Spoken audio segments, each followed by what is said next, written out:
All right, everybody. Hello, hello. I am here. I am going. And it's a beautiful Sunday. So thank you, everybody. I'm so excited to start. And we're just going to start here at the beginning. My name is Marissa, and this is the Wellness Tips for High Achieving Women workshop group and discussion. So let's start off at the very beginning, making sure that everything is awesome. So I am Marissa, and this is a picture of me in the Tetons last summer, rock climbing in the mountains. And I am a huge lover of nature. I'm a huge lover of getting outside. And I am also a woman who is out here in the world and have seen how stressed and burnt out so many of us are. I've also seen how powerful nature is, and I want to help more folks get into nature because I have seen in my own life how accessible, how inaccessible it is for so many folks and how powerful it can be for so many people. This doesn't mean we're going rock climbing all the time. It's about getting into nature. Rock climbing is one of my favorite ways to move my body in the wilderness. And it leads to some very cool photos. So I just like to share that. So my experience started off with being very in love with the wilderness. I started off as a very young child going on extended canoe trips and found a deep love and a deep empowerment by just being outside and being around people who were also outside. There's something about moving my body and interacting with nature that really drew me in. And that's something that I then learned later on that was actually helping me. It helped me with my stress and my anxiousness and my creativity and all of these things after years later when I decided, like, how can I make this more accessible for more people? I did that through creating what is called Grounding Source. We'll dive in a little bit deeper there later, but I just want to talk about, first off, how nature and burnout, how nature can be a powerful way to heal our burnout. So how we support you, the number one way that we support people here at Grounding Source is through a wellness retreat. And this wellness retreat is what we call solitude. And we come out here in the Utah desert. And while we're out here in the desert, we use nature, we dive into ourselves, because what I have noticed is one of the main reasons why we are having a hard time is not always based on our work schedule or our families. Like, that's a huge part of it, but we don't have time to slow down. We don't have the time or accessibility of getting away, finally taking that deep breath. So that is the main thing. This is a wilderness experience to heal your burnout. And it sounds crazy, but it works. The other main way that we do this is through an online course. In the online course, we get to the root cause of the burnout. This is a 6-week course that is supported. We have one-on-one coaching in that course, as well as we're diving into real tactical skills for you to use and going into some more therapeutic groups. So we'll dive more into all of that a little bit later, but I just want to preface it. Everybody who watches this replay or is here live, it has access to a free one-on-one intro call. And on this intro call, you'll learn more about where you're at on your own journey with stress and burnout. You will, we'll start getting the spring and the summer. This says spring. Obviously, it's summer. Forgot to change that one part. But you'll be getting your summer of 2022 planned out and started, talking about how we may be able to help you and tell you exactly what it looks like to work together. I'll be sending a follow-up email with everything that you're going to need to know. So let's start off at the top, why we're all here. What is burnout? What is stress? And how are we getting there? So what is burnout? Burnout is caused by 3 main things. The first one is depersonalization. The second one is a decreased sense of accomplishment. And the last one is emotional exhaustion. Emotional exhaustion is the number one reason that women are getting burnt out. It's almost always the one that people are talking about with me. We'll dive a little bit deeper into each one of those causes here in just a minute. But first off, I want to touch on really briefly how men and women's burnout are different and why that's so important to recognize. So women are socialized differently. We have different needs and we are typically doing significantly more. What that means is, in a more technical term, we have been socialized to be pretty happy, calm, generous, attentive to the needs of others. That is something that in our greater society is going on.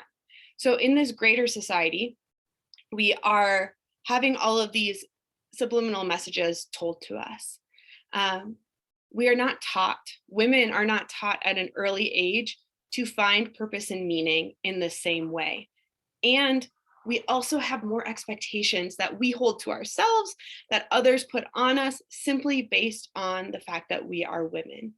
And I would guess that almost everybody who's watching this is going to understand this, that it is just different. There's a different thing that your partner maybe expects or you expect from yourself. You have 10 different lists in the back of your brain and you know exactly what's happening in 3 different places. And that's exhausting. That's a lot to handle and that's a lot to hold all at once. So let's dive deeper into the causes because I know so many of us are struggling with these pieces. So, depersonalization is the depletion of empathy, caring, and compassion. This is when we're just completely disassociating from what's going on. And that's how the burnout is manifesting. This is really common in men. They just typically depersonalize, they make it not a thing. And they're truly just really burnt out. They're not caring about other people's emotions, they're struggling to care for others, they're not having empathy for their coworkers. There's a lot of things that go on, but that's kind of the basis there. The next one is a decreased sense of accomplishment. And this is that feeling as though nothing you do matters. This is incredibly common in education and in healthcare. There are often people who are working in those fields, and if anybody here does, you're constantly getting bombarded with the same things over and over again. And that is exhausting.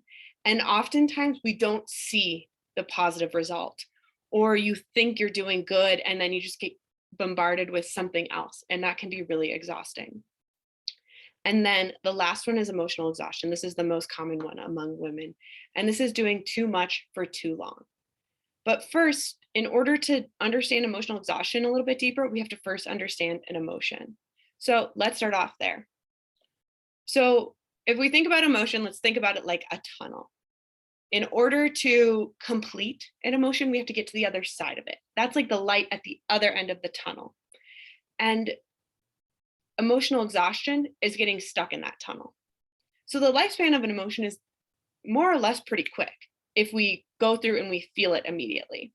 Oftentimes, we don't have the time or space to feel our emotions because we have to get to the next thing. Maybe it's not appropriate to feel that feeling.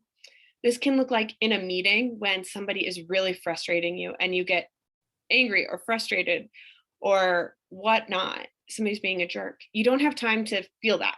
You have to move on. And so we put it in a back cabinet, forget about it. Oftentimes we forget about it. We usually don't come back to it. But that is still an emotion that's in our body. You likely went into a stress response. If something stressed you out, even in just the lightest bit, we're going to go into a little bit deeper of what a stress response is. But your body went into a stress response and then it got stuck because you didn't feel it totally. So if we fully get through that tunnel, then we're not getting as stressed out and we're not getting as burnt out. And that is what emotional exhaustion is. It is doing too much for too long. It's holding the hand of your kid when they are constantly trying to like scream and yell and do all these things. They're having a tantrum over something while you're also having this giant work list, while your partner is also asking you where his keys are for the third time and he forgot to switch the laundry over, so the laundry is gross all of a sudden. That is all of the stuff that's holding a lot. A lot of little micro stressors add up to bigger stressors, and they are all important and they all need to be addressed. So let's dive into what the difference between stress and a stressor. Stress, in the terms that I'm going to be speaking to, is stress is the neurological, physiological response that happens in your body. This is something that you don't get to choose if it happens or not. This is something that is happening in your body, regardless of whether or not you want it to. If you feel stress, your body, your cells are actually changing what they're doing. And that is biologically or historically, evolutionarily, whatever, all the words, um, that is to keep you alive. The whole point is historically, when we first were humans, the things that were stressing us out were really big things. They were things like lions chasing us, an intruder coming, and your body needed to go into a stress response to keep you safe. We'll go deeper into what that stress response actually is a little bit later. But that is a stress response. That is what I am addressing when I'm talking about stress itself. A stressor is the actual trigger. This is the jerk at work. This is the sudden project that gets thrown on you. This is the kids telling you they have this giant project due tomorrow that they've had a month to work on, and all of a sudden it needs to be worked on today, and they need to go to the store to buy all of these supplies at 8 p.m. That is the stressor. It's you not having the time to actually address the fact that you need to buy new clothes because everything you are wearing you don't like anymore, and you need to buy new mascara. All of those things that we do, we have those lists. And you also need to feed yourself. It's a miracle that we get it all done, but we do because we're women. But that is the stressor when I'm talking about a stressor. So to talk about stressors, stressors require boundaries. So we're going to dive really briefly into boundaries and know that boundaries is a really big topic that I love to talk to you about, especially on those calls. So we can talk more about boundaries later, but I'm going to talk really briefly on them. So why is it difficult to create and hold boundaries? Because often when we're failing to create and hold our boundaries, that's creating stressors in our life. That's how this is all related. So boundaries are changing the way that we interact with a relationship. That is a huge thing to remember. Boundaries are literally changing the way that you are interacting with a relationship. So if you went into your workplace and you didn't create a boundary initially that you are not going to be accessible after 6 p.m. or after 5 p.m., and you just always answered emails and messages right away, and you suddenly create that boundary with your boss, it's really difficult. And they have a hard time because they're like, hey, you never did this before. This isn't the relationship that we started. And now I'm having to change everything. It also brings up feelings of who am I to hold this boundary? This other person at work isn't holding this boundary, and I'm the only one who wants to hold this boundary. But if it's important to you, if it's gonna help ease your stress and like allow you to live a more fulfilling life, it is essential that you hold these boundaries. Boundaries can cause envy and self-frustration. It is challenging to do, and it's a big topic.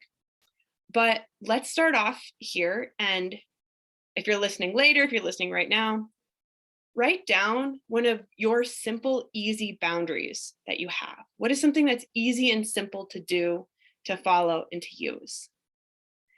It might be like, I just wake myself up at my first alarm every day. That's a boundary I hold with myself, and it's great and it's easy.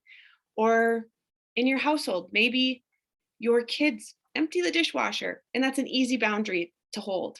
Or maybe it's a hard boundary to hold. It might be a hard boundary to hold too, because I've also been the kid who really did not want to get the dishes done. It was challenging, but that's boundaries. We'll dive more into that, and that's a bigger conversation. But to get to setting boundaries, we first have to get through our stress cycle. So let's talk about the stress cycle. So the stress cycle is the neurological, physiological response that your body is going to go into, regardless of whether or not you want it to. You don't get to choose whether or not your body goes into this reaction. It happens when you feel stress. So I guess if you have strong boundaries and you're not having stressors bother you at all, and you're just cool, calm, collected, cool as a cucumber, this is probably not happening to you because you're not experiencing stress. But I would lead to gather that almost every single person here experiences stress at some point in their life. And they go into a stress response at some point in their life. It's just how life is. So what's happening during the stress cycle is, and remember, this is just what's happening. Because remember, we're trying to run away from lions, when actually it's the fact that you have a big project. But your body thinks, I have to run away from a lion every time it goes into a stress response. So epinephrine acts instantly to push more blood into your muscles. Endorphins help you ignore discomfort. Your heart beats faster, so your blood is pumping harder. This is increased blood pressure. This is why heart disease is very closely linked to stress. You breathe more quickly. Your muscles tense. This is why we often associate neck pain or back pain with stress. Your muscles are, without you even knowing, they're tensing up. Your sensitivity to pain diminishes. Usually why you can do a lot more in a stress response. You might be like, I don't mind being stressed out. It's great. Like I can get so much done and I don't feel any pain. Like, and you're probably right. You probably can get through a really stressful thing. But what happens at the end of those stressful times? Oftentimes you feel the pain suddenly, you get sick suddenly. We'll dive a little bit more into that. But your attention is on alert and you focus on short-term here and now thinking. This is your brain neurons being like, we need to figure this out right now. It's why it's really difficult to create strong, helpful boundaries when we're in a stress response, and why we need to complete our stress cycle in order to create healthy boundaries. Because when you're in a stress response, your brain is thinking, okay, what is going to keep me alive right now? Do I need to turn left or right? Do I need to go forward? Do I need to get rid of all this other stuff? Whatever it is, your brain is going through it and it's not thinking long-term. It's not able to think as rationally as we would like it to. Our senses are heightened. And to maximize our body's efficiency in this state, other organ systems get deprioritized. So if we think about this, the physiological response that's happening is our cells are responding to cortisol in different ways. So the cells that are in your digestive system respond to cortisol differently than your musculoskeletal system. So your skeletal muscles specifically, obviously your heart and intestines are also muscles, but they're smooth muscles, which is different. But your skeletal muscles respond to cortisol differently. They get a bunch of blood pumped into them and they get to work better and faster. Your digestive system actually slows down because it's not important for your digestive system to work properly in those moments. It also affects your hormones. So your immune function shifts. This is why we can often stay well until the big project is due. And then right after this like really big stressor is gone, oftentimes we get sick or we don't feel well. We're like, oh, we're finally done. I'm going to go on vacation. Oh, wait, I have a cold suddenly. That's because your immune system was trying to just like pause, hold everything off, and then it relaxed afterwards.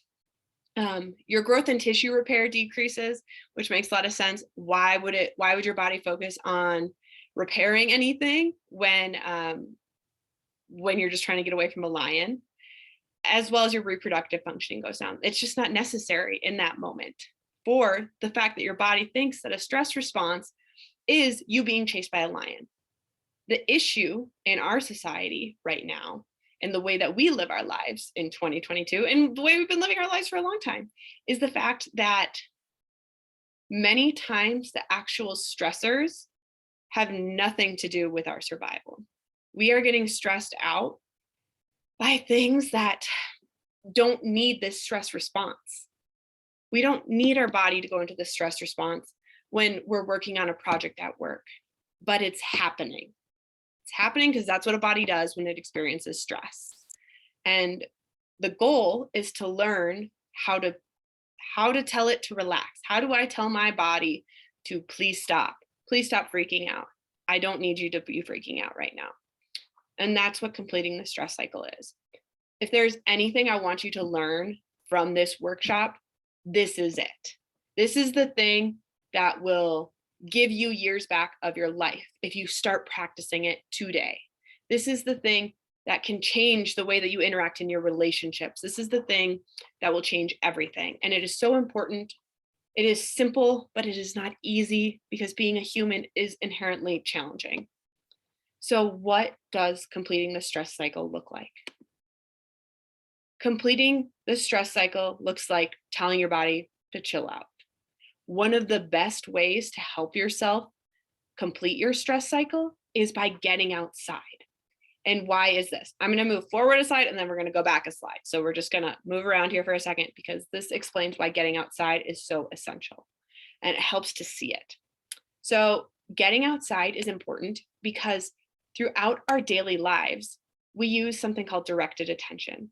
Directed attention, we only have so much of it every day. It's just the way it is. And this is all research that has been done on folks in a bunch of different places all over the world. And with our directed attention, think about it like a glass of water. We have a cup and I had this much at the beginning of the day and now it's down to here. And this is how much I have left. Wait, something done over here, something happened over here, and I suddenly have less and less of it happening. So directed attention, it plays a prominent role in our ability to use cognition and our emotional functioning. Directed attention, I'm going to explain it in what it looks like when it's getting exhausted. When our directed attention is being used, it happens when our phone dings and then we have to write an email, and then you're walking down the street and then something like a car honks its horn and there's a flashing billboard. All of that stuff, that's a lot for your brain to take in. Like just baseline, that's a lot for your brain to take in. And when it's taking in all that information, it has to process it like, to keep you alive. And you're likely trying to like ignore parts of it. So you're continuously telling your nervous system, nope, that's not important. Nope, that's not. Oh, that's important. We're going to worry about this now. Oh, this wasn't important, but I thought it was important for a second. And that is slowly depleting your directed attention. The difference between getting outside and being in nature. So it's important to share this piece is it has to be somewhere that you feel safe in nature. If you're like in a torrential downpour in a really unsafe area, that's not going to work. It's not going to be something that is helpful for you. Or if you are walking down a city, like a really busy city street, that's also not helpful. It has to be getting into nature. It's not just getting outside. It's like, can you go on a walk in a park? Can you go lay on the grass in your backyard? If you have a backyard, can you go to a park and sit under a tree? Like that is what I mean by getting outside. It's not just walking down a city street, because those city streets are inherently exhausting to us because there's so much going on a city street. So that's directed attention. One of the fastest ways to re-energize your directed attention, well, there's 3 ways. One of them is sleep. One of them is meditation, which is incredibly effective. If you have the time, if you have the practice, if you're in it, being able to meditate is really helpful. But also just getting outside and being in nature. And this is because when you are in nature, nature isn't aggressively asking for your attention like this. That is what being in busy environments does. It's asking for your attention a bunch of different ways. Being in nature, it is modestly asking for your attention. It's why you can't help but look at a sunset and be just inspired by a sunset. It's why it's so easy to just look at the mountains or look over a lake. Those things are inherently like calming to our nervous system. And that's just based on how humans have evolved. We are supposed to be outside and we're in a great, like as humans, our bodies crave it, even if we don't like it. Even if we're not big outdoorsy people, like we all love that feeling of getting outside. So that's how getting outside is helpful to our stress. It is inherently bringing our nervous system down. It is not aggressively taking our attention. So let's go back to completing our stress cycle in the 7 ways to do this. The most effective, the fastest way to complete your stress cycle, say you just had something stressful happen, or throughout your day at work, you had something stressful happen. One of the most effective things that you can do is to move your body for 30 to 60 minutes. If you can't do 30 to 60 minutes, try 5 minutes. Try to tense up every muscle in your body before you walk into your house and then let it go. And what that does is it is cueing to that lizard part of your brain, that brainstem area. It is cueing to that part of your brain that you are safe and it's okay again. Because naturally, the stress response was to help us run away from lions. I just am going to keep using that example because it's the easiest to picture. So if you're running away from a lion and you're getting away, you are moving your body, blah, blah, blah, and then inherently somebody comes and attack, like you're your tribe comes and they attack this lion and they save you from this lion, and everything is joyful and you're running and you're dancing and your body moved and it got that stress out. And that's what it's doing. So moving your body for 30, and this doesn't have to be a run. It could be a walk. This could be swimming. This could be playing pickleball. This could be playing with your dog or your kids in the yard. This can be dancing to Beyonce. I'm a big Beyonce fan. What can I say? Whatever you like to dance to, it could be any of those things. And that is what moving your body does. And it can be as simple as tensing up all the muscles in your body and then shaking it off right before you walk into your house. Other incredibly effective ways to complete your stress cycle is breathing. And these are just breathing exercises. Actually, in the online workshop, in the online course, not workshop, in the online course that we have here at Grounding Source, we teach breathing exercises in there as an effective, because they're just so effective for helping our bodies. They help your nervous system calm down, and it tells your body like, okay, I can be done with this stress. That stress is done. We're going to move on with our lives. Positive social interaction. This one works so well, and it doesn't have to be somebody that you even like. Like it can just be a random person at the like the checkout lady or the checkout person. And just having that positive social interaction, what that does is it tells your brain like, oh, the world is safe. I don't know why I was holding all this stress. I don't need that stress. Everything's safe here. We're fine. We're good. Laughter is an incredibly effective way to complete your stress cycle. And this has to be big belly laughs. Like that polite social laughter doesn't cut it. This has to be just huge, big belly laughs. And it doesn't have to be in relation to the thing that stressed you out. This could be you watching your favorite stand-up comedian, whoever that is, and just laughing for an hour and letting yourself let go. And that is telling your body again that you are safe. Affection. And affection has some parameters because it can't just be like a hug that's really fast and done. This has to be a hug that is 20 to 30 seconds. And you have to be supporting your own body weight, and the other person has to be supporting their own body weight. And what that does is it is too long to be hugging somebody that you don't feel safe with. And that is allowing your body to kind of reset and let go of that stress. The other one that I actually love is a 6-second kiss. So if you are kissing, 6 seconds is actually pretty long. Next time you're with your partner, if you have a partner that you've been in a long-term relationship with, this will work. Otherwise, it doesn't really work. So you need to feel really safe and comfortable with the person. But kiss them for 6 seconds. Be like, hey, let's try a 6-second kiss. It's pretty long. And it's too long to be kissing somebody that you don't feel safe with. And that safety, that affection, that touch helps to cue your body to be done with that stress cycle, to let go of it. A big cry is a great way to complete your stress cycle. And it doesn't have to be in relation to the thing that stressed you out. That is incredibly important to note. So you could be stressed out about all this work stuff and then go watch The Notebook. The Notebook makes me cry every time. I love The Notebook so much. God, it's a great movie. But it makes me just bawl all the time. And especially, I think as I'm getting older, I'm like crying more. I'm like, oh my God, everything. And that is helping your body complete its stress cycle because you're moving through this emotion.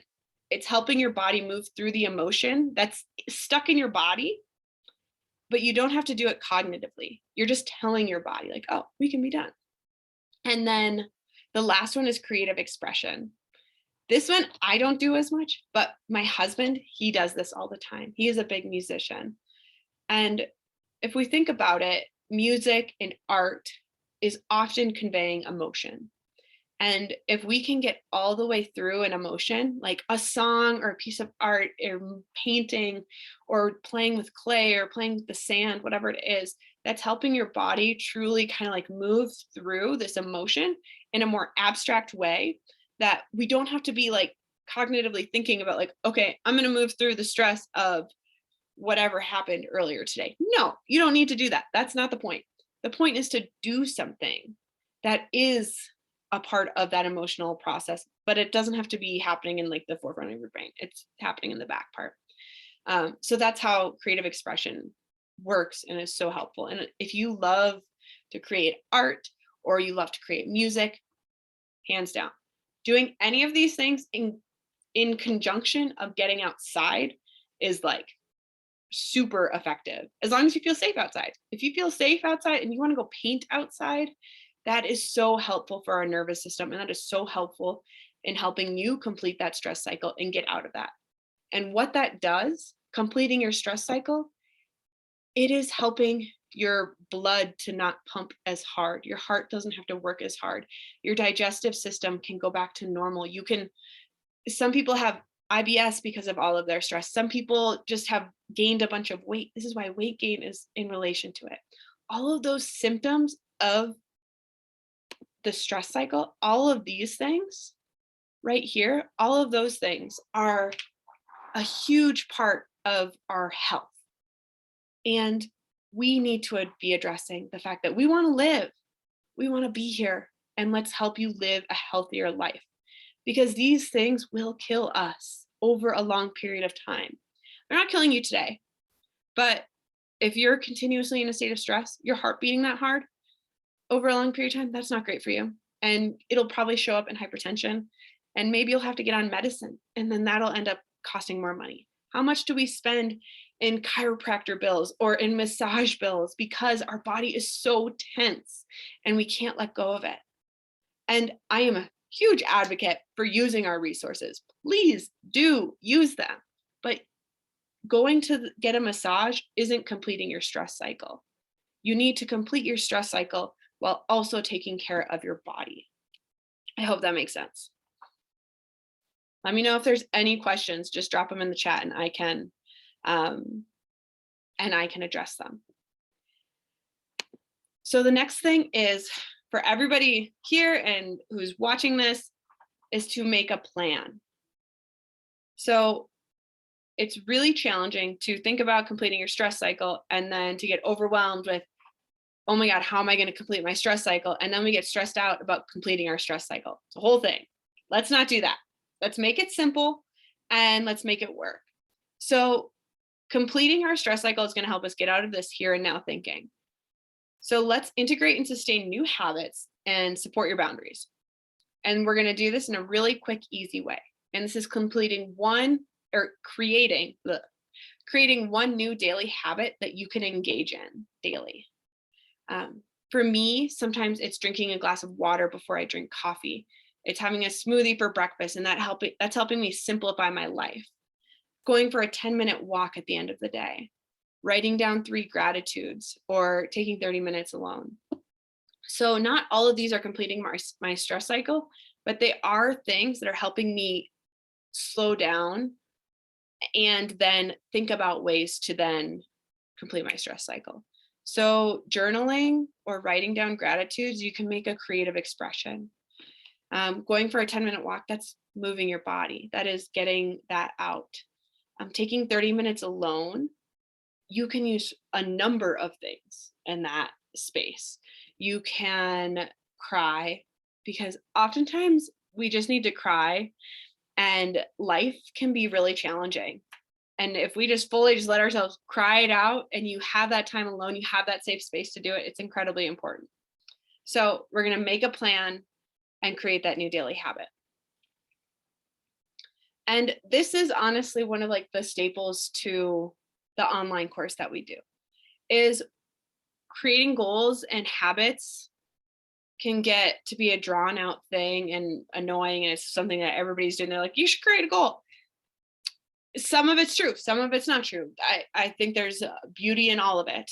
And creating little daily habits to make our life easier is huge. So that's a huge part of our online course, which I'm going to talk about real briefly here. So this is a 6-week deep dive that goes into journal prompts. It goes into therapeutic skills. We also have guided meditations and visualizations. And something that I love that I thought of this and I love this, is there's wilderness skills in this course. So when we have a comparison or a real solid thing to do, we are then having something to compare our emotional experience to. So if I am learning about failure in my life, and that is what the week is based on, and that's what I'm journaling on, and that's what I'm thinking about, and that's what I'm stressed out about in my life. And then I think about when we fail, when we're like cooking in the wilderness, or like you're out camping with your family and you like fail at cooking and you have to go buy something else, or you have to cook something else. We don't inherently think we're like a terrible person and everything's going to end. Like cooking outside, we're like, oh, I screwed up. That was harder than I thought it was going to be. Let's move on. And that's often how we could be looking at our emotional experiences, but we get stuck because they feel bigger. They feel like these big deals that need to be addressed. So the online course, it's taking real skills for life, real skills for getting outside, what does going on a backpacking trip look like? What does going day hiking look like? How can I set up a tent? How do you even do these things? And the wilderness skills that you learn on this course are also helpful if you end up wanting to do our wilderness retreat, our ability to come out here. So if you learn these skills, and you don't need to learn them in the online course, but they are something that is fun and exciting. It's something new for your brain to do. And it helps you with those emotional experiences that we're going through. We also have the online, or not online, excuse me, change my brain. We also have the wilderness skills, the wilderness retreat. There we go. Sorry, my brain kept getting stuck on the last slide. So this is a 3-day event that we host here in Southwest Utah. This is like the bread and butter of what Grounding Source is. We talk about healing our burnout. We talk about how to complete our stress cycle. And inherently, it just can't all get fixed in an hour of getting outside. It just doesn't. Or maybe like you doing this, like maybe you're getting better at completing your stress cycle, but in order to really create powerful boundaries, we need to get away. We need to take a deep breath, and we need to see that our family can survive without us. We need to see that work can handle everything without us. And we start off this event with a full digital detox. There's going to be no phones. There's going to be none of that. And we're not going to have anything dinging us. There's going to be no emails coming in. None of that is going to be happening. And that allows us to really fully get in and take a deep breath. These events are hosted as small groups of women, and community is so important for going through challenging things. Because when we have a space to talk about our emotional experience, when we have a space to let somebody else tell us that sounds hard, that whatever is going on in your life, when you allow somebody to validate your experience, that inherently is going to allow you to then accept it in a new way and heal in a new way. And it's deeply powerful. And the last thing about this event that I want to share is that we provide everything for you on this course. Everything from every piece of gear that you're going to need for being outside in the wilderness, all the food is cooked for you. We make sure that everything is as easy as possible for you, because we want you to come out. We want you to come have this wilderness experience and spend time alone, because this event is based around 24 to 30 hours that you will be spending on a solo experience. And a solo experience looks like you having time and space away from the group in your own secluded space, where you can finally do whatever your soul is telling you to do. Maybe you take a nap, and maybe you journal, or maybe you make a list, or maybe you dive into what's really been going on. And this is all prompted and all shared with you, and helps you really get into it. So everybody who watches this or sees this will have the opportunity to have a $495 discount. So that basically brings it down quite a bit. And this is to support you guys in getting out here, because I know how challenging it can feel to get away. It feels like, who's going to take care of my kids? Who's going to help my whatever do this? I have no time. I have no space. But your time is so important that you can't not do these things for yourself. Because when you do these things for yourself, you're fully resetting your system and you're allowing yourself to truly get outside. So each of you who is here and who watches this gets a free one-on-one grounding call. This will either be with myself or with my lovely, beautiful new business development. That's what we're calling her. Kyle, she is just this incredible woman who is coming on to Grounding Source and helping with building this business and bringing it up to the next level. And it's so amazing. And she is also going to be helping out with a bunch of these calls as well. I will be sending all of this information to you via an email. So don't feel stressed out about figuring this out right now. Yeah, so the last thing is, if there are any questions, please feel free to ping me, write them in the chat, or send me an email. You can also follow me on Instagram or Facebook if you're in the Facebook group, or reply to the email. But that is all that I have for you beautiful humans today. And I hope you have a beautiful rest of your day. Let me know if there's any questions.